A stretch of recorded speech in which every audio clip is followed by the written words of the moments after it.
When it comes to Kickstarter and crowdfunding, what opportunities has that opened up for an artist like yourself? Especially if you look at something like people wanting to maybe see Chuck again. Yeah, you know, I mean, well, I think it's, amazing. I love the idea of crowdsourcing simply because I love the idea of people, and I love the idea that people's voices get heard. While I am very much in support of Rob and Kristen and everyone involved in the Veronica Mars movie, and I think that was done perfectly timed at the right time for them, for Kickstarter, and I'm super a proponent of them. I don't know that Chuck, I don't know if, I mean, I would love to make a Chuck movie. I've talked to Warner Brothers, I've thrown the idea around. It may happen, it may not, I don't know. If it does, I don't want to do it through Kickstarter. And the reason why is because again, while I do think that for Veronica Mars it fit,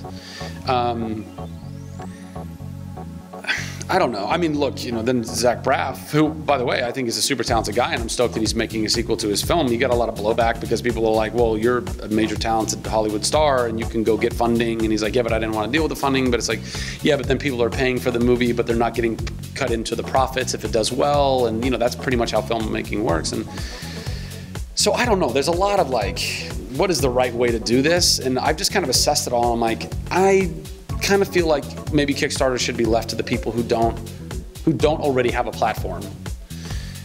And I have been given a platform to an extent. I don't have the platform that other celebrities have, but I do have a platform. And even more than that, I feel like there are other ways, maybe even better ways, to activate your fan base in a similar fashion, but not exactly Kickstarter.